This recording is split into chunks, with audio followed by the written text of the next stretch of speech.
Thank you, members.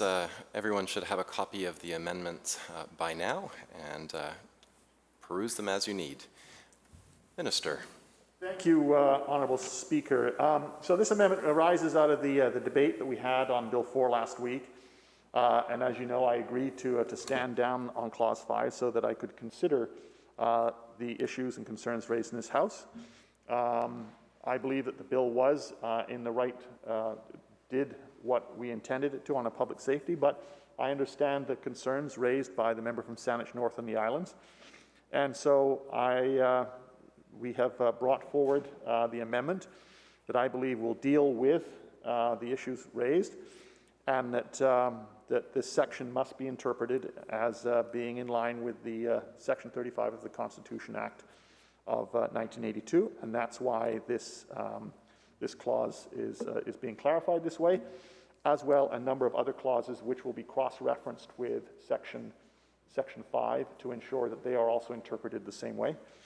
And so those are technical, but I do most certainly appreciate the concerns raised by the member.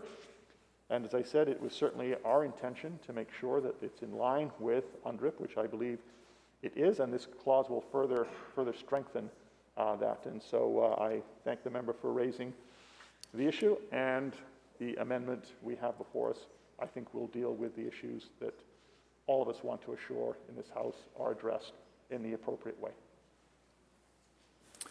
Member Saanich North and the Islands.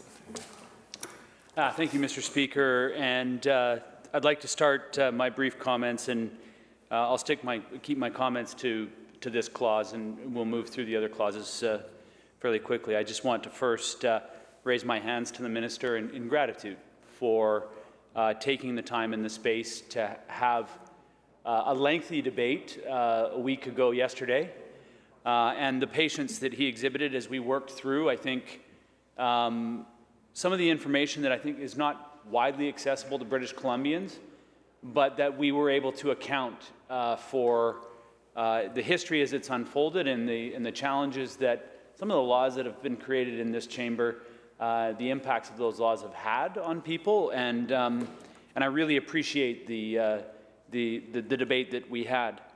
And while I'll acknowledge that the amendment that's being proposed doesn't directly address or include references to specific hunting rights, it's important, and it is important that what is being acknowledged is that this act cannot and should not infringe upon those treaty rights. As well, I think it's important to acknowledge that this amendment provides additional protection where I think it should, and that's in the legislative process rather than in the regulatory making process.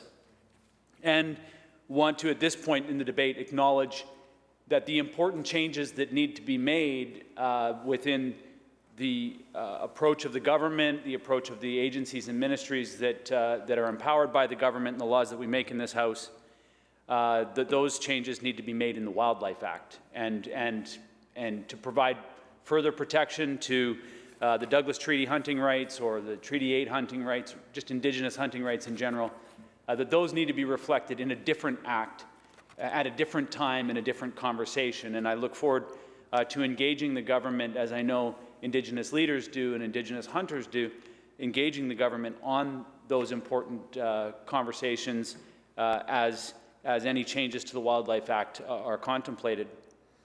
As I just mentioned, I think that it is important that this is reflected in the legislation. I acknowledge the Minister as a suggestion that this is going over and above.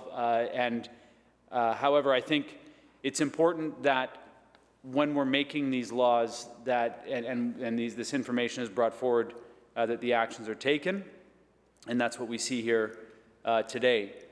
I think one of the challenges that kind of has informed my life personally is that when rights are established or rights are affirmed through these court processes, that we do our best to not continue harassing those people that have those rights to then have to then go back and defend and back and defend. And that was one of the reasons why I pushed back so strongly in the suggestion that the appropriate place for these discussions, or some of these discussions, is in the courts. It's very expensive and a very timely and costly, both in terms of personal energy as well as feelings, and as well the impact that it has on the communities, and especially on the rights and title holders.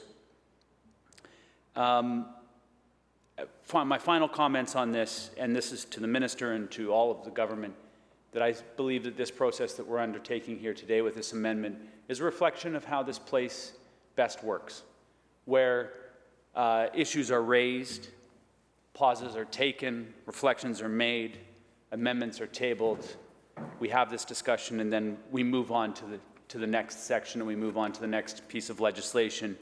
And it's in the spirit of that I've got a tremendous amount of gratitude for the government House Leader, for the Minister responsible for this bill, Public Safety, and the Solicitor General.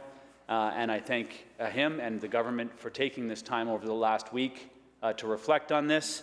It's given me the opportunity as well to reflect on this with the leaders of our community. And with that, I'm happy to support this amendment, and I'm happy to continue the work that we have ahead of us in our relationship with government to ensure that future pieces of legislation that are brought to this chamber also reflect the important work that many of our ancestors, our self-claimed, those people that came before us, laid that pathway for us. So I raise my hands, Minister Haitchkasiem, and thank you, Mr. Speaker, for the opportunity to speak.